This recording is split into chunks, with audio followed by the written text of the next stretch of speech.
जब भी आप प्रश्न के लिए चार्ट खोलो तो प्रश्न कब कास्ट किया जाए वो प्रश्न काम नहीं करेगा। At the time of judgement जब एस्ट्रोलॉजर देखने के लिए रेडी है।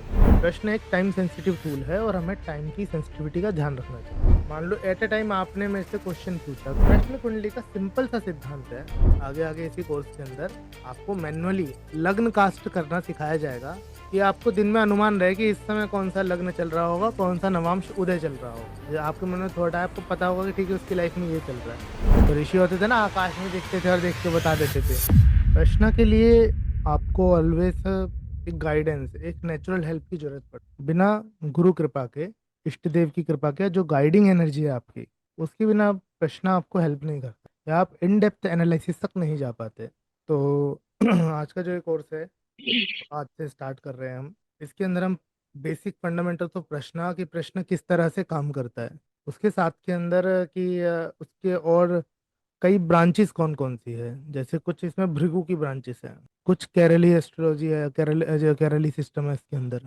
कुछ सिस्टम इसमें कृष्णमूर्ति पद्धति के आते हैं, रूलिंग प्लैनेट्स और उसके। तो इसके अंदर कुछ जो सिस्टम है वो आपको मतलब बहुत सारे तरीके से प्रश्न कंडक्ट किया जाता है। एक तो जो हमें जनरली पता है कि हम एक प्रश्न कुंडली बनाते हैं, जिस तरह हम नेटल चार्ट बनाते हैं। Eight the time of query हम जो कुंडली बनाते हैं वो प्रश्न कुंडली कहलाती है। इसके अलावा कई सारे और तरीके हैं जिसके अंदर आप प्रश्न के रेफरेंस कलेक्ट करते हो। तो उन सब के लेके इस कोर्स के अंदर हम डिस्कस करेंगे। और बेसिक जो आपका जो खाका, जो जिसे हम कहते हैं ना कि एक बेस बन जाए प्रश्न को लेके, ये पूरा कोर्स उसके लिए है। और करीब करीब ये कोर्स आपका 2.5 से 3 महीने का कोर्स रहेगा, है ना। एवरी सैटरडे आपकी क्लास रहेगी। आज मंगलवार को क्लास इसलिए है क्योंकि आज की तिथि और मुहूर्त के हिसाब से ये स्टार्ट किया गया है। प्रश्न की जो विद्या है, इसके जो मूल ग्रह है वो है भगवान सूर्य। और जिस समय आप प्रश्न कर रहे होते हो उस समय आप भगवान सूर्य के रिप्रेजेंटेटिव हो। इसीलिए प्रश्न का जो कुंडली कास्ट होती है, बहुत बार क्वेश्चन ये रहता है कि वो किस तरफ से कास्ट। प्रश्न की कुंडली जिस जगह एस्ट्रोलॉजर बैठा होता है उसी जगह के टाइम, डेट और बाकी सारे एलिमेंट्स के हिसाब से वहीं से बनाई जाती है। तो आजकल तो आपके पास सॉफ्टवेयर, बहुत इजी ऑप्शन है कि आप सॉफ्टवेयर में डिटेल डालते हो और वो बन जाए। तो इसीलिए हम लोग क्या करते हैं कि जब भी हम प्रैक्टिस करते हैं, आप में से कौन कौन है जो जगन्नाथ होरा यूज़ कर रहे हैं। तो जगन्नाथ होरा के अंदर या जो भी आप सॉफ्टवेयर यूज़ कर रहे हो उसके अंदर एक ऑप्शन होता है, जब आप प्लेस डालते हो ना, डिफॉल्ट प्लेस का। तो वो डिफॉल्ट प्लेस ऑप्शन किस लिए आता है कि जब भी आप प्रश्न के लिए चार्ट खोलो तो आपको ज़्यादा डिटेल डालनी ना पड़े। क्योंकि जो फ्रेगमेंट होता है ना, कि आपका 2 सेकंड भी मिस हो गया अगर, तो आपके प्रश्न के जो हायर चार्ट से आप बना रहे हो, मान लो D60 में आप कुछ देखना चाह रहे हो तो उसमें कुछ चेंजेस आ जाएंगे। D151 में देखना चाह रहे हो तो कुछ चेंजेस आ जाएंगे, क्योंकि वो बहुत टाइम सेंसिटिव चार्ट्स जो कुछ सेकंड्स के अंदर चेंज हो जाते हैं। तो इसके लिए प्रैक्टिस के अंदर क्या किया जाता है, मैं शो कर देता हूँ आपको।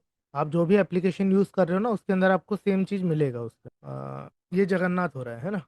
या ये जो ऑप्शन है यहाँ पे, ये रिफ्रेश करने का ऑप्शन, ये वाला जो, तो जितने टाइम आप इसे क्लिक करोगे ये चार्ट रिफ्रेश हो जाए। जैसे अभी हमने यहाँ पे क्लिक करा तो ये चार्ट रिफ्रेश हो गया। यहाँ आप देखोगे लग्न की डिग्री चेंज हो गई। 1 डिग्री कैप्रिकॉन 13 मिनट 25 सेकंड पे है। अब इसे दोबारा रिफ्रेश किया तो ये 16 मिनट हो गया। फिर दोबारा रिफ्रेश किया 17 मिनट हो गया। तो इसमें क्या है, ये जो आपका प्रेफरेंसेस है, आप इसमें यहाँ पे ये देखोगे लिखा हुआ है करंट लोकेशन एज डिफॉल्ट। ये वाला जो ऑप्शन प्रेफरेंसेस में थर्ड वन ऑप्शन, तो जो भी आपका लोकेशन है जिसमें आप बैठे हुए हो, राइट, जो उसका लॉन्गिट्यूड है, लेटीट्यूड है, वो यहाँ पे आप डालोगे। उसको डालने का तरीका क्या है कि आप जो भी आपका चार्ट बनाया, आपने रिफ्रेश किया, उस चार्ट के अंदर आपने जो भी लोकेशन डाला है, यहाँ पे Ctrl+D आप दबाओगे तो आपके पास ऑप्शन खुल जाता है, डेट टाइम आ जाएगा उसके अंदर करंट का। तो करंट की जो आपकी लोकेशन है वो यहाँ पे डाल के आप उसे सेव कर दो। और प्रेफरेंसेस में जाके set current location as default करोगे तो हर बार आप ही की लोकेशन से वो चार्ट खुलेगा। इट मीन्स कि आपने खोल रखा है, सडन किसी ने आपसे कोई क्वेश्चन पूछा या आपको कुछ बनाना है, तो आपने डायरेक्टली जैसे ही इसे रिफ्रेश किया, आपको ज़्यादा कुछ यहाँ पे लगाना नहीं पड़ेगा, तुरंत आपका वो चार्ट तैयार हो जाता है। तो प्रश्न के अंदर जो एक चीज़ है कि टाइम की सेंसिटिविटी को समझना। प्रश्न एक टाइम सेंसिटिव टूल है और हमें टाइम की सेंसिटिविटी का ध्यान रखना चाहिए। दूसरी चीज़ ये है प्रश्न की कि एक जो बड़ा क्वेश्चन आता है कि प्रश्न कब कास्ट किया जाए। जब किसी ने हमसे सवाल पूछा तब। अब कई बार क्या होता है ना, क्लाइंट खुद ही थोड़ा बहुत इंटेलिजेंट बन रहे होते हैं, जैसे आजकल यूट्यूब में बहुत सारा इन्फॉर्मेशन आ गया है, वो खुद ही प्रश्न कुंडली बना के ना एस्ट्रोलॉजर को भेज देता है, ये मैंने प्रश्न कुंडली बनाई थी, अब आप इसे पढ़ के बता दो क्या क्या लिखा है इसमें। तो प्रश्न कुंडली का सिंपल सा सिद्धांत है, अंतः प्रेरणा। जब तक आपको ईश्वर की प्रेरणा नहीं आई, मान लो एट ए टाइम आपने मेरे से क्वेश्चन पूछा कि मुझे इस बारे में जानना, मेरा मन नहीं है देखने का, तो वो प्रश्न काम नहीं करेगा। At the time of judgement, जब एस्ट्रोलॉजर देखने के लिए रेडी है या उसे प्रेरणा है, उस समय ही प्रश्न काम कर। फॉर एग्जाम्पल, आप अपने घर में बैठे हो आराम से, आपसे किसी ने कोई क्वेश्चन नहीं पूछा, आपको बड़े अंतर से ना प्रेरणा आई और ऐसे कुतूहल हुआ कि मुझे जानना है कि ये रिलेटिव जो मेरा है इसकी लाइफ में क्या चल रहा है। देन आप प्रश्न बनाओगे, उसकी लाइफ का पूरा ब्लूप्रिंट आपको दिखाई दे। दिस इज कॉल्ड दिव्य दृष्टि। जो ऋषि होते थे ना, आकाश में देखते थे और देख के बता देते थे, तो अब हम तो सॉफ्टवेयर में देख के बता रहे हैं, वो आकाश में देख के प्रश्न कास्ट कर लेते थे। और इसका भी अभ्यास है, आगे आगे इसी कोर्स के अंदर आपको मैन्युअली लग्न कास्ट करना सिखाया जाएगा, कि आपको दिन में अनुमान रहे कि इस समय कौन सा लग्न चल रहा होगा, कौन सा नवांश उदय चल रहा होगा। जो आपके मन में थॉट है, आपको पता होगा कि ठीक है उसकी लाइफ में ये चल रहा है, बिकॉज ऑफ ये साइन उदय हो रखे हैं। आज की क्लास इंट्रोडक्शन की क्लास है और इसमें कुछ साधना पर्सपेक्टिव समझने की बात और जो जनरल इंस्ट्रक्शन है उनकी बात हो रही है। तो अब यहाँ पे आप समझ गए कि आपको जब भी प्रश्न कास्ट करना है, आपको अपनी प्रेरणा से करना है। क्लाइंट कितना जोर दे ले, सामने वाला कितना कुछ बोल ले, जब तक आपके हृदय में देखने की प्रेरणा नहीं आ रही, और वो प्रश्न ही नहीं, नेटल चार्ट भी है, बिकॉज आप किसी की नौकरी नहीं कर रहे, आप एक बहुत नोबल जॉब कर रहे हो, लोगों को गाइडेंस देने की जॉब कर रहे हो। आप किसी के प्रेशर में आके नहीं देख सकते चार्ट कि मुझे बहुत अर्जेंट है मेरा चार्ट देखना है। आपका मन नहीं है, मत देखो। उसे बोल दो आपको जिससे अर्जेंट हो, जहां हो दिखा लो, हमें कोई इश्यू नहीं है, हमसे दिखाना है, हमारे हिसाब से चलना। तो आप ये देखोगे कि आपको जो एनर्जीज हैं वो हेल्प करना स्टार्ट कर, जितना आप यूनिवर्स से कनेक्ट हो गए उतना ज़्यादा आपको हेल्प मिलना स्टार्ट। तो अभी पहले कुछ साधनाओं के बारे में बात करते हैं कि प्रश्न के लिए किन किन चीज़ों की आवश्यकता, और प्रश्न ही नहीं, ज्योतिष या किसी भी ब्रांच में एक्सेल करने के लिए उस ब्रांच के देवताओं का एनालिसिस जरूरी। फॉर एग्जाम्पल, आप इंजीनियरिंग के अंदर जा, ऐसे कौन से भगवान हैं जो इंजीनियरिंग को सपोर्ट करते हैं, सोचिए जरा। विश्वकर्मा। भगवान विश्वकर्मा।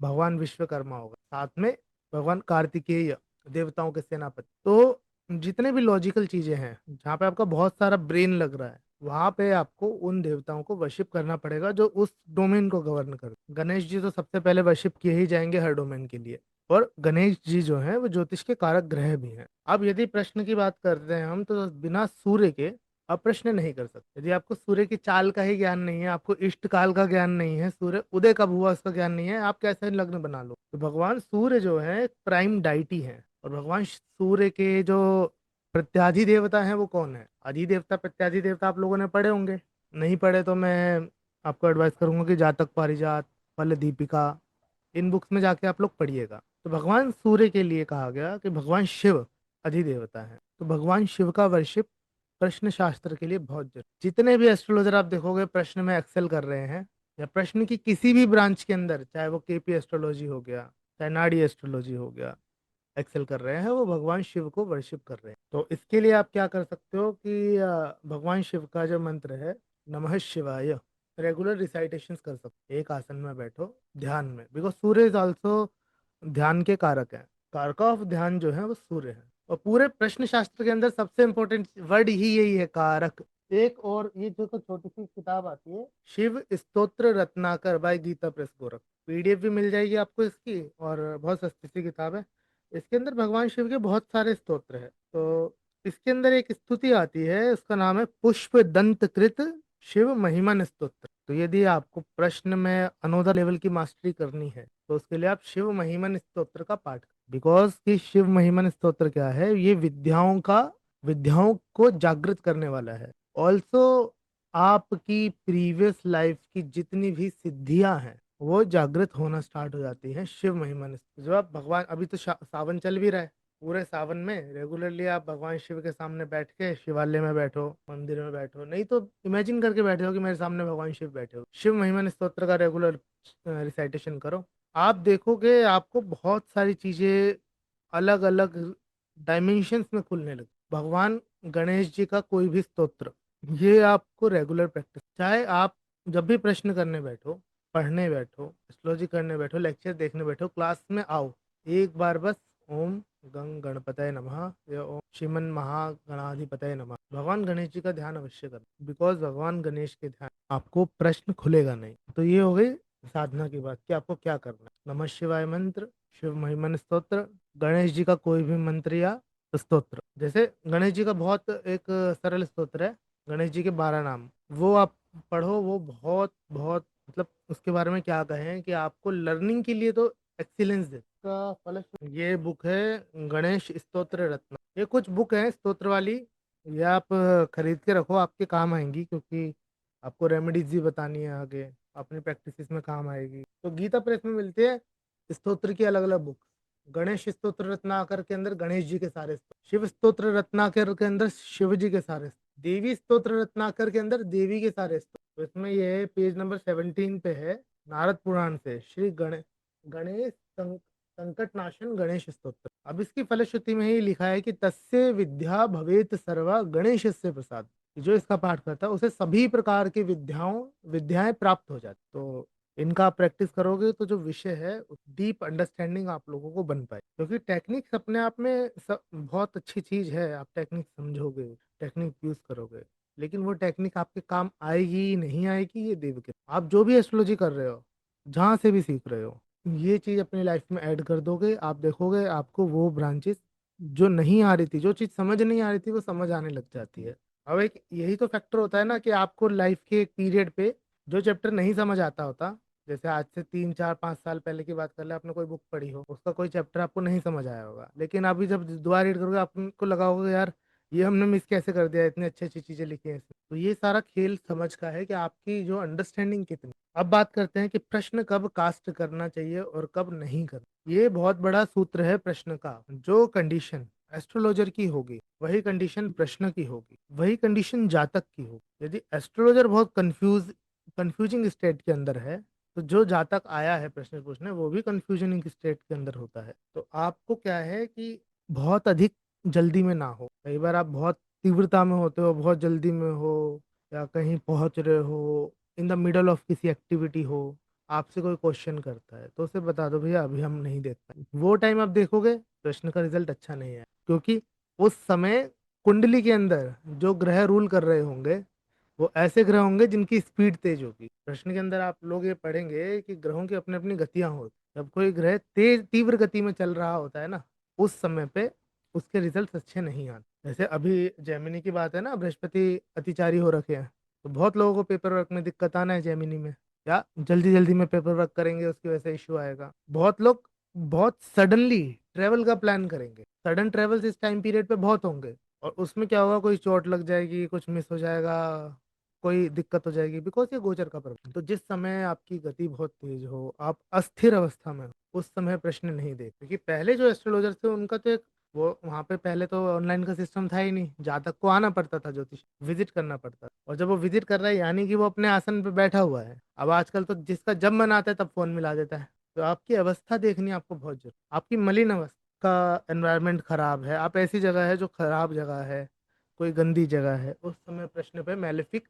ग्रह जो है लग्न को देख रहे हो, या लग्न पे मैलेफिक प्लैनेट्स का आपको प्रभाव मिले, आप बीमार हो, आप बॉडीली सफर कर रहे हो, उस टाइम प्रश्न नहीं। तो ये कुछ कंडीशंस हैं जो भी अनप्लीसेंट स्टेट ऑफ बॉडी है या स्टेट ऑफ माइंड है, उसके अंदर आप प्रश्न देखोगे तो आपको फुलफिलमेंट नहीं मिलेगी। इसी को निमित्त भी कहते हैं। इस कोर्स के अंदर हम वेरियस टाइप्स के निमित्त को पढ़ेंगे। आपका चित्त, आप शांत अवस्था में बैठे हुए हो, अपने देवता का स्मरण करके तब प्रश्न कास्ट करना है। जब आपको प्रेरणा हो देखने की तभी कास्ट करना है। अच्छा, इसके अंदर क्या है, मान लो कोई एक एस्ट्रोलॉजर है और वो उसने कोई प्रश्न कास्ट किया और उसे कोई कंफ्यूजन है, तो वो दूसरे एस्ट्रोलॉजर को वही सेम प्रश्न डिस्कस के लिए सेंड कर सकते, बट जातक के लिए ये रूल अलाउ नहीं है। तो अभी तक की इस वार्तालाप में से कोई आप लोगों का क्वेश्चन तो आप पूछ सकते सर क्या क्वेश्चन रात को देखा जा सकता है? हो। हाँ, देख सकते हो, रात को भी देख सकते हो। देखो, in the case of emergency, आपातकाल की स्थिति के अंदर, जैसे पूजा की जो पद्धति है उसमें है ना कि आपने स्नान किया होना चाहिए, शुचिता होनी चाहिए, अलग अलग तरह की जो चीजें हैं रूल्स आते हैं, बट आपातकाल की स्थिति में सब कुछ अवॉइड हो जाता है। तो कोशिश करो कि आप रात को जब सोने जा रहे हो तब ना देखो, लेकिन अगर कोई आपातकाल की स्थिति है तब आपको देखना चाहिए, क्योंकि आप जो ये विद्या सीख रहे हो, ये विद्या आप सीख ही रहे हो हेल्प करने के लिए। भगवान श्री राम कहते हैं ना रामचरितमानस में कि जो सभी तावा शरणाई, जो भय के समय आपकी शरण में आ रहा है आपका परम धर्म परम कर्तव्य है उसकी रक्षा करना। तो जो ऐसा नहीं करता, भगवान राम कहते हैं वो मुझे प्रिय ही नहीं है। भगवान राम कौन है? सूर्य है। सूर्य कौन है? ज्योतिष का कारक ग्रह है। ज्योतिष किस लिए मिला है? कि जब भी कोई डाउट में है, कोई परेशान है और आपसे कांटेक्ट कर रहा है, आपका परम धर्म है कि आप उसके संदेहों को शांत करें, उसके मन को शांत करें। जी जी ऋचा जी, एक बार मैं कंप्लीट कर लूँ फिर आपसे बात करता हूँ। जी जी जी। तो जब व्यक्ति अपने आप को जब व्यक्ति आपके पास आ रहा है, तो उस समय आपको सिर्फ उसे गाइडेंस नहीं देनी है, उसके मन को भी शांत। तो उसे काफ़ी अच्छी अच्छी बात, काउंसलिंग का जो पार्ट होता है वो भी आपका बहुत इंपॉर्टेंट पार्ट रहता है कि उसको मन शांत हो जाए, उसको परेशानी शांत हो जाए। परेशानी कितनी बड़ी क्यों ना हो, यदि व्यक्ति का मन शांत हो जाता है तो वो उसको झेल जाता है। और बहुत थोड़ी सी भी परेशानी हो लेकिन उसमें वो पैनिक हो गया है, तो उसे वो कई सारी और गड़बड़ करके बैठ जाए। सही गाइडेंस देना, व्यक्ति को शांत करना, ये ज्योतिषाचार्य का कर्तव्य है। ठीक है Indrajit ji? Thank you sir. जी जी ऋचा जी बोलिए। जी सर, मेरा ये क्वेश्चन था कि ये जो जगन्नाथ और सॉफ्टवेयर है, ये टैब में डाउनलोड नहीं होता है क्या? नहीं, मतलब लैपटॉप ही चाहिए ये इसके लिए ये मस्त है? लैपटॉप ही चाहिए इसके लिए, ओके। और विंडोज चाहिए इसके लिए, मैकबुक में नहीं चलेगा ये। Okay okay okay. आप दूसरे सॉफ्टवेयर यूज़ कर सकते हो टैब के लिए। आप ज्योतिष ऐप करके है, वो यूज़ कर जी। सकते हो। एक ऑनलाइन प्लेटफॉर्म है देवगुरु, ओके। उसका सब्सक्रिप्शन ले सकते हो, वो यूज़ कर सकते तो वो भी सेम हो रहा जैसा ही, मतलब चीजें हो। बताएंगे, बिल्कुल उसमें बिल्कुल, डिफरेंस नहीं आपकी होगा? बेसिक चीज़ें उसमें हो जाएंगी। ओके सर, एक और चीज, बहुत से लोग कहते हैं कि अगर आप एक्सपो में आप किसी को कुछ सिखाते हैं या आप किसी को कुछ बताते सिखाते तो नहीं, अगर आप कोई गाइडेंस देते हैं तो आपको उसको मोनेटाइज नहीं करना चाहिए। ऑन द अदर हैंड लोग कहते हैं कि भाई आपकी एनर्जीज अगर जाती हैं तो आपको पैसे लेने चाहिए। सो क्या क्या वो है सर प्रश्न? ये जो बुक है ना, प्रश्न मार्ग, अब आज जी के समय जैसे कलयुग है ना, और कलयुग के अंदर क्या है कि उसकी जो प्रणाली थोड़ी अलग है। जी लेकिन आप एक ब्राह्मण वाला काम कर रहे हो। जी। अब इसके अंदर क्या एडवाइस दी गई एस्ट्रोलॉजर के लिए कि उसने अपनी तरफ से कोई भी डिमांड नहीं कर, हम्म। अकॉर्डिंग टू शास्त्र जो प्रिंसिपल चल रहा है। दूसरा ये है कि जातक के लिए है कि उसने अपनी तरफ से कोई कसर नहीं छोड़नी है। हम्म। दक्षिणा जो है बेसिकली उसमें भाव ये है कि यथा सामर्थ्य, राजा आएगा तो जी वो स्वर्ण का हार देगा। ठीक है, जी समझ गए आप? जी और जी बिल्कुल। कोई कृपण व्यक्ति आएगा तो वो घर से एक मुट्ठी हम्म। अनाज ला के दे देगा, तो वो भी उसको संतुष्ट रखना है। ये प्रणाली नियम क्यों बना? ताकि व्यभिचार ना बढ़े। लेकिन आज का कलयुग है, ऐसा संभव नहीं है। तो आप क्या कर सकते हो? आप एक फेयर अमाउंट डिसाइड कर सकते हो कि मैं ये चार्ज करता हूं। अगर कोई देने में समर्थ है तो वो इतना देगा, यदि नहीं समर्थ है तो वो जो दे देगा वो मैं ले लूँ। लेकिन जातक का कर्तव्य है देना, ठीक है? और आपका कर्तव्य है कि आपको डीडी नहीं होना। कि आप जो विद्या सीख रहे हो इसमें आप इतनी चीजें सीख जाओगे कि आप किसी को भी भयभीत कर सकते हो। जी आप उसको 10 चीजें ऐसी बता दोगे कि उसके होश खुल जाए। घर में क्या रखा है, क्या सर। हुआ, क्या खाया था, क्या पिया था। तो फिर अब वो क्या है ना, आपकी मुट्ठी के अंदर आ गया। अब आप उसे बोलोगे ठीक है तेरे ना 1 लाख रुपए का हवन होगा तभी तेरा काम ठीक होगा, तो वो आएगा डर के मारे, कहीं से जुगाड़ करके लाएगा देगा। तो ये व्यभिचार। जी। अगर निश्चित रूप से अगर उसकी प्रॉब्लम ऐसी है, उसको कोई बड़ा हवन करवाना है, तो वो आप एडवाइस करो। हम्म। लेकिन व्यभिचार ना फैले उसके लिए ये बताया गया। और जो एस्ट्रोलॉजर ऐसा करेंगे उनकी विद्या नष्ट हो जाती है, इसीलिए वो रूल्स एंड रेगुलेशन लगाए गए हैं। हर विद्या में, कोई भी विद्या है उसके अंदर कुछ कीलन है जब तक आप उसके वो उनको बॉयकॉट करते जाओगे वो नष्ट हो जाएगी विद्या, और आपको बहुत सारे बैड इफेक्ट्स झेलने पड़े। जी सर। जी, और किसी का कोई क्वेश्चन? कई बार ऐसा आप देखोगे कि आप कोई कन्वर्सेशन करने जा रहे हो, कुछ निमित्त ऐसे आते हैं, बीच में कॉल कट जाना, बीच में ब्रेक आ जाना, सडनली आपको वो कॉल रोकना पड़ना, कन्वर्सेशन रोकना पड़ना। इट मीन्स कि यूनिवर्स नहीं चाहता कि वो चीज़ बाहर आए या वो कम्युनिकेशन आप करो, स्टेब्लिश करो। तो यदि ऐसा कोई आपकी तरफ से निमित्त मिला तो बहुत सी चीज़ें हो सकता है मैं बताने वाला हूँ और बताना छोड़ दूँ। ऑल्सो सूर्य इज द कारका ऑफ डिसिप्लिन, ये भी एक चीज़ समझने की है। जो ज्योतिष जिनके जीवन में डिसिप्लिन नहीं है, उनकी ज्योतिष विद्या गर्त में चली जाती है। कि सूर्य अपने आप में डिसिप्लिन के कारण, तो आपको अपनी लाइफ में डिसिप्लिन रखना जरूरी है। किससे मिलना है, कितना मिलना है, किससे कितना अटैचमेंट बनाना है, किस समय उठना है, किस समय सोना है। आपकी जो लाइफ के जो सेट ऑफ रूल्स हैं वो बहुत इंपॉर्टेंट। आप अपनी रूटीन नहीं बनाओगे, रूल्स नहीं फॉलो करोगे, आपकी विद्या खराब हो जाएगी। क्योंकि किताबी ज्ञान नहीं है ये, ना टेक्निक्स के ऊपर चल रहा है। और आप लोग प्रैक्टिस करोगे तब आपको समझ आएगा कि कैसे सडनली आप चार्ट से कनेक्ट हो जाते हो, आपको दिखने लगता है। जैसे एक किसी की कंसल्टेशन थी, तो उसका कंसल्टेशन कर रहा था मैं, करते करते उससे मैंने बताया तुम एक बात तो कि तुम्हें बुखार हो रखा है क्या? कह रहे हाँ सर, आपको कैसे पता चला? मैं बिकॉज वो हीट मैं फील कर रहा हूँ। तो जब आप कोई कंसल्टेशन कर रहे होगे ना, आप उसकी बहुत सारी चीजें फील कर रहे हो। आप जब डीपली कोई चार्ट देख रहे होगे, जस्ट कोई उस व्यक्ति के पास से गुजरा भी ना, आपको फील हो जाएगा कि ये व्यक्ति गुजरा। आप लोगों ने एक नाम सुना होगा, टेलीपैथी। तो it's a kind of telepathy, कि आप उसके चार्ट के साथ, उसकी सोल के साथ कनेक्ट हो चुके हो। और जब तक वो कनेक्शन नहीं होता, तब तक ऐसी रैंडम प्रिडिक्शन हो रहे होते हैं, ठीक है ऐसा है ऐसा है। जैसे ही वो कनेक्शन स्टेब्लिश्ड होता है, एकदम धुआंधार प्रिडिक्शंस होती है। तो जो लोग थोड़ा बहुत मेडिटेशन का अभ्यास करते होंगे, उन्होंने ये चीज़ फील करी होगी कि बॉडी सेंसिटिव हो जाती है। आपको जैसे आपके किसी रिलेटिव की तबीयत खराब है, फैमिली में जिससे आप बहुत इमोशनली अटैच्ड हो, आपको पता चल जाता है कि इसकी तबीयत खराब है। और सबसे जो बेसिक स्तर पे या सबसे एडवांस स्तर पे आप कह लो, बेसिक एडवांस दोनों ही कह सकते, जो ये रिश्ता काम करता है वो माता और बच्चों में कर। मदर को सब पता होता है उसके बच्चे का कहाँ जा रहा है, क्या कर रहा है, क्या करके आया है। क्यों? क्योंकि वहाँ इमोशनल कनेक्ट, और इमोशनल कनेक्शन कहाँ से आता है? मून से आता है। और मून बहुत बहुत बहुत बड़ा फैक्टर है प्रश्न कुंडली का। आदमी क्या कर रहा है, क्या सोच के आया है, सब मून बता देता है। ये चीज आप लोगों ने ध्यान रखना। अगर ये नियम्स नहीं फॉलो करोगे, प्रश्न की विद्या नहीं आएगी, साफ सीधी बात। तो अभी हम जो बात कर रहे हैं प्रश्न कुंडली के की फैक्टर्स की बात कर। जब भी आप कास्ट करोगे, ये जो फर्स्ट हाउस है, ये कहलाता है उदय लग्न। उदय लग्न सबसे इंपॉर्टेंट है, कि at the time of judgement कौन सा लग्न उदय हुआ, कौन सी राशि थी, उस राशि की क्या क्या क्वालिटीज, उस राशि के नवांश कौन से हैं, उस राशि को कौन से ग्रह देख रहे हैं, उस राशि पे किस तरह के प्रभाव है। तो सारा खेल ये है उदय लग्ना का। फिर दूसरी चीज आती है कार्य भाव। कार्य भाव का अर्थ है कि आपसे जिस कॉन्टेक्स्ट में क्वेश्चन किया गया है, जो क्वेरी है, वो किस हाउस के अंदर फॉल करती है। आपसे पूछा गया कि मैं बीमार हूँ और मैं कब क्योर होऊंगा, 6th हाउस, बीमारी का घर। आपसे पूछा गया जॉब कब लगेगी, 10th house and 6th house, profession and job. आपसे पूछा गया घर कब मिलेगा, 4th हाउस, गाड़ी कब आएगी, मुझे मोबाइल लेना है, 3rd हाउस। ये कार्य भाव। तीसरी चीज है कार्येश, उसका जो लॉर्ड है। मान लो प्रोफेशन का क्वेश्चन है, तो कार्य भाव कौन सा बना, 10th हाउस, और कार्येश कौन बना, शुक्र। चौथा जो सबसे इंपॉर्टेंट फैक्टर है वो है कारक। अब प्रोफेशन की बात है तो कारक कौन बनेगा, शनि।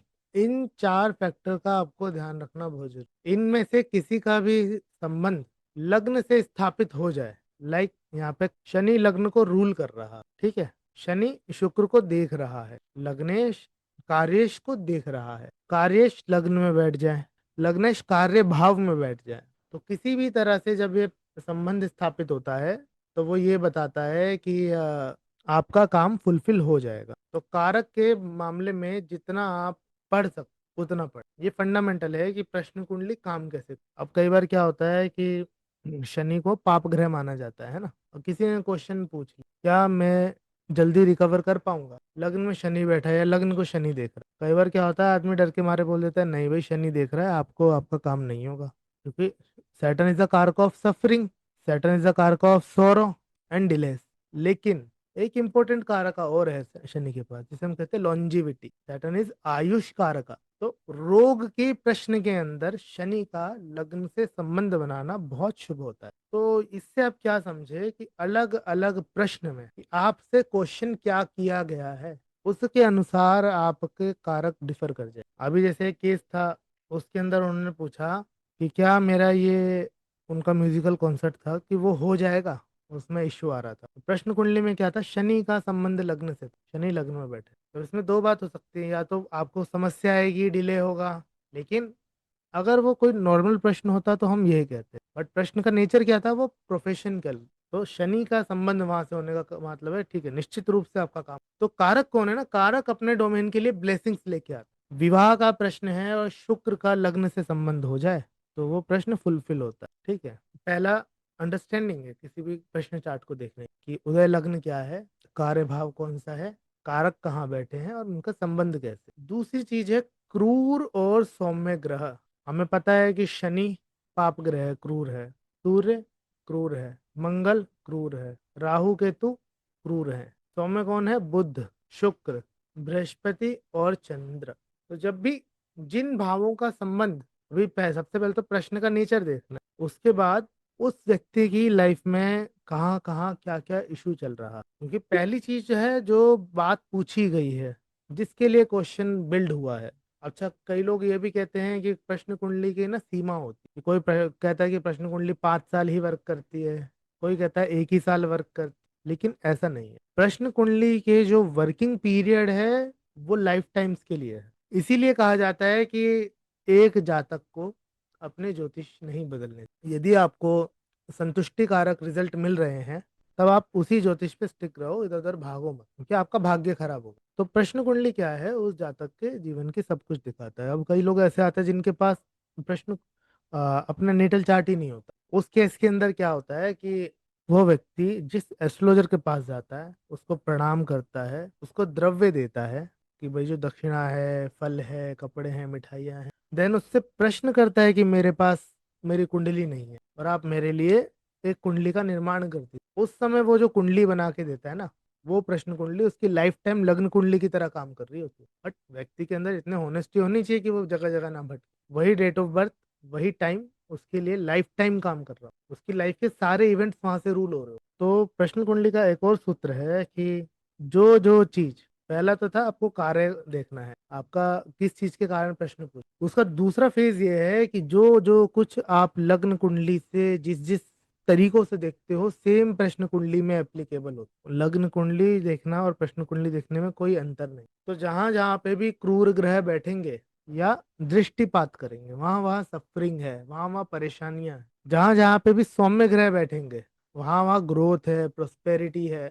ये प्राइम रूल है, तो इसको फॉलो कर। तो उससे क्या है, आप व्यक्ति को और भी गाइडेंस दे सकते हो। ठीक है, आपको यहाँ इशू होगा, अब यहाँ पे देखो 8th हाउस का इशू प्रोमिनेंट है इस पे, क्यों? अष्टम भाव खराब हो रहा है। छठे भाव में मैलेफिक दृष्टि है, इसका जो लॉर्ड है वो दिग्बलहीन है, इसका डिस्पोजिटर अच्छे योगा के अंदर नहीं है। इट मीन्स कि यहाँ पे 6th हाउस 8th हाउस की प्रॉब्लम है। और ये प्रश्न ये भी इंडिकेट करता है कि आप में से बहुत सारे लोग किसी डॉक्टर को या किसी क्लिनिकल लेबोरेटरी से रिलेटेड कोई इवेंट हुआ आपकी लाइफ में, वहाँ विजिट हुआ। आप में से किन किन का हुआ? मेरा यहाँ हुआ पे सर। जस्ट आने से पहले जिन एस्ट्रो मतलब मैं जिस कंपनी का में काम करती हूँ वहाँ पे एस्ट्रोलॉजी कंसल्टेशन ही होते हैं, और वो एस्ट्रोलॉजर हॉस्पिटल में बैठे थे, वो मैनेजमेंट करते हैं हॉस्पिटल। ठीक है, तो अब कितने इजीली हमने इस चीज को आइडेंटिफाई किया। तो जब आप मास प्रिडिक्शन कर रहे होते हो ना, प्रश्न काम कर, आप अपनी मीटिंग में बैठे हो, ग्रुप में बैठे हो, आप ऐसे ही रैंडमली लोगों को चौंका सकते हो, लेकिन कभी भी अपनी विद्या का प्रयोग लोगों की प्रशंसा पाने के लिए नहीं करना चाहिए। विद्या नष्ट हो, किसी को प्रभुत्व दिखाने के लिए नहीं करना है। जैसे अभी एक प्लेटफॉर्म पे था मैं, तो वहां पे क्या है, रैंडमली एक ग्रुप के अंदर किसी को प्रिडिक्शन करी थी कि आपके घर में ना यहाँ पे ये रखा हुआ है। तो वो शॉक थे कि यार ये कैसे बता दिया। तो कह रहे अब और बताओ, ये बताओ, वो बताओ, और ऐसी पिटिशन करो जिससे मेरे को और हैरान हो जाऊं। मैंने कहा नहीं, बस डन हो गया, अब नहीं करनी। आपके लिए इतना गाइडेंस है, इतना बता दिया, उसको ठीक कर ले। तो कभी भी किसी को प्रभुत्व में लाने के लिए प्रिडिक्शन नहीं करना। वैसे गुरु तेग बहादुर जी की एक कथा आती है। गुरु तेग बहादुर जी इतने समर्थ थे कि कई चमत्कार कर सकते थे, और उन्होंने अपने जीवन में बहुत से चमत्कार किए भी हैं। लेकिन जब औरंगजेब ने उन्हें कह दिया कि ठीक है, तुम मेरे को चमत्कार करके दिखा दो तो तुम्हें जान बख्श देंगे, तो उनका चमत्कार नहीं करना, आपको गला काटना है, कोई बात नहीं, आप काट दीजिए, चमत्कार नहीं। तो अगर आपको अपनी विद्या की रक्षा करनी है, प्रभुत्व दिखाना बंद करो, आपकी विद्या की रक्षा होना शुरू हो जाए। आप क्या कर रहे हो, क्या पूजा करते हो, किस मेथड से बताते हो, किस तरह क्या करते हो, कुछ भी अब जैसे ये तो कोर्स है तो मेरे को कई चीजें आपको बतानी है, सिखाने के लिए, लेकिन इन जनरल आप देखोगे मैं आता हूँ, प्रिडिक्शन करता हूँ, चला जाता हूँ, कोई भी कुछ नहीं कि क्या बताया है, क्या किया है, किस तरह हुआ है, अपनी प्रैक्टिसेस क्या है, कुछ डिस्क्लोज करने की जरूरत नहीं। इससे क्या है ना, आपकी प्रगति होती है। तो क्रूर ग्रह और सौम्य ग्रहों को देखना इंपॉर्टेंट, ये फ्लो पैटर्न है किसी भी चार्ट को देखने। बहुत सारी और डिटेल होती है, उसके अंदर हम जाएंगे आगे। अभी हम चार्ट का फंक्शन समझ रहे हैं। फिर यहाँ पे पैथ ऑफ सूर्य है कि सूर्य देव जो है वो यहाँ से उदय होते हैं, ये ईस्ट डायरेक्शन है। यहाँ से चलते चलते ऐसे वो अपना सर्कल लगाते रहते हैं और यहाँ पे मिड ऑफ द स्काई पहुंचते हैं। तब यहाँ पे क्या, उनका तेज बहुत ज्यादा होता है। ये साउथ है और ये मिड हेवन कहते हैं, यानी आपके बिल्कुल सिर के ऊपर है ये जगह, आकाश में सिर के ऊपर की जगह ये है 10th हाउस। और इसीलिए 10th हाउस में बैठे ग्रह ऑलवेज आपको फेम देते हैं। आप देखो छोटे से छोटे पीरियड में भी 10th हाउस की दशा जब भी आपकी चली होगी, 10th लॉर्ड की दशा चली होगी, उस पीरियड में आपको रिकॉग्नाइज किया गया हो, चाहे वो आपकी मीटिंग में किया गया हो, चाहे किसी ग्रुप में किया गया हो, चाहे घर के फैमिली मेंबर्स के बीच में आपकी तारीफ हुई हो। फिर यहाँ से आते आते 7th हाउस में यहाँ पे सनसेट हो जाता है, ये आपका वेस्ट डायरेक्शन। बाकी डायरेक्शन आप देख सकते हो कि अगर ये साउथ है तो ये नॉर्थ हो गया, है ना। अब इसके अनुसार ये चार्ट के ना दो पार्ट हो जाते हैं, यहाँ बीच में से एक लाइन आ जाएगी। ये वाला पार्ट कौन सा है, जहाँ पे सूर्य प्रेजेंट है। प्रेजेंट तो यहाँ पे भी है लेकिन यहाँ में दिख नहीं रहा ना रात्रि में, इसी कारण से अंधेरा हो रखा है। तो ये है ब्राइट पार्ट। और ये वाला जो पार्ट है, ये सारे भाव 1, second, third, fourth, fifth, six, ये है डार्क पार्ट। इसको आप कह सकते हो कि ये वाला जो है ये विजिबल हाफ है, ये इनविजिबल हाफ। तो जितने प्लैनेट विजिबल हाफ के अंदर योगा बना रहे होंगे वो आपको जल्दी लाइफ के अंदर दिख जाएंगे, उनके रिजल्ट आपको विजिबल होते हैं, जल्दी दिखाई देते हैं। और जितने प्लैनेट इनविजिबल हाफ में अपने योग बना रहे होंगे या इनविजिबल हाफ के अंदर होगी चीजें, वो आपको देर से समझ आती हैं, देर से हो पाता है। इसलिए देखो फिफ्थ लॉर्ड जिनका अपने चार्ट के अंदर भी, जिनका फिफ्थ लॉर्ड इन हाउसेस में विजिबल पार्ट में होगा, वो अपने सब्जेक्ट्स को लेके ज्यादा क्लियर होंगे, लर्निंग को लेके ज्यादा क्लियर होंगे, अपने गोल्स को लेके क्लियर होंगे। और जिनका इनविजिबल हाफ में होगा वो अपने गोल्स को लेके हमेशा डाउटफुल रहेंगे, उनके पास क्लियर पैटर्न नहीं, अनटिल अनलेस कि वो किसी फायरी साइन के अंदर या फायरी प्लेनेट के साथ नहीं। तो ये जो तत्व का खेल है ना ज्योतिष के अंदर, ये बड़ी काम की। अब इसी को आप ना रिलेशनशिप में लगा लो। सेवंथ लॉर्ड अगर विजिबल पार्ट के अंदर बैठा हुआ है तो आप बहुत क्लियर हो relationship. Seventh Lord invisible part में बैठा हुआ है तो आप बहुत सारी आपने गलतियां की है रिलेशन। क्यों, आप एक ऐसे पैथ में थे जहाँ पे आपको क्लियर गाइडेंस नहीं है, आपको चीजें एक्सपीरियंसेस गेन करने के बाद, गोल नहीं है ठीक। तो जब भी प्रश्न कुंडली के अंदर आपको मून विजिबल पार्ट्स में दिखाई देगा, वो ये बताएगा कि ये आदमी अपने गोल्स को लेके बहुत क्लियर है, क्वेश्चन को लेके बहुत क्लियर है। और इनविजिबल पार्ट के अंदर होगा तो वो क्लियर नहीं है। उसके अंदर भी ये वाले जो पार्ट है 7, ये 3 हाउसेस, इनके अंदर जो भी ग्रह आता है उसको लेके आपके मन में फियर्स होते हैं, क्योंकि यहाँ पे अंधेरा है। अब इसको एक विजुअलाइजेशन की तरह समझिए आप, कि लग्न क्या है ना, लग्न एक ज्योति है, सारा प्रकाश तो लग्न पे ही है, यहाँ पे ज्योति है ना। जब आप 7 चक्रों से चलोगे तो मूलाधार और इत्यादि चक्रों पे पहुंचते हुए यहाँ पे सहस्रार चक्र है आपका, 7वां क्राउन चक्र। और अगर ये दिया है तो ज्योति वहां पे गई तो दिया भी कहीं आएगा, तो दिया आपका ये है। हम क्यों कहते हैं कि लाइफ में हमें पार्टनर की जरूरत होती है, वो आपको सपोर्ट करता है, वो आपके लिए दिए का काम करता है, फ्यूल का काम करता है। लेकिन होता क्या है कि जहाँ दिया बैठेगा उसके इधर इधर तो अंधेरा आएगा ही ना। तो इसलिए 6 और 8 हाउस के अंदर, 7th हाउस के अंदर जो प्लैनेट्स बैठते हैं उनको लेके आपके मन में बहुत सारे फियर होते हैं। आप लोग देखो, आपके मून 7th में हो, 6th में हो, 8th में हो, आपको वाटर से फियर होगा, हाइट पे जाने से फियर होगा, एकदम चक्कर आएगा, डर लगेगा। यही रीजन है कि 7th हाउस, 6, 7, 8th हाउस के अंदर सैटर्न हो तो फीमेल्स को पीसीओडी के इश्यू हो जाते हैं, हार्मोन इम्बेलेंस के इश्यू हो जाते हैं। चौथा सबसे इंपॉर्टेंट जो फैक्टर है वो है चंद्र। चंद्र कहाँ बैठा हुआ है सबसे, ये देखना बहुत जरूरी है। लग्न लॉर्ड कहाँ बैठा है, इससे भी ज्यादा जरूरी है चंद्र कहाँ। इस प्रश्न के अंदर चंद्रमा 2nd हाउस के अंदर बैठा हुआ है, इट मीन्स कि आप में से बहुत सारे लोग अपने खाने को छोड़ के बैठे हुए हैं, खाना खाने की वेट कर रहे हैं। और यही जो प्रिंसिपल्स है ना निमित्त के, यही काम करते हैं कि कई बार आप क्या होता है, कोई गलत चार्ट कास्ट कर लेते हो, गलत चार्ट पे रीडिंग दे देता है, रीडिंग सही चली जाती है, बिकॉज ऑफ उसको गाइडेंस मिलना है ना उस समय। तो वो चार्ट उस समय आपके लिए प्रश्न की तरह काम कर, जैसे कई बार हुआ होगा एएम डालना था पीएम डाल दिया, लेकिन रीडिंग अच्छी चली गई आपकी।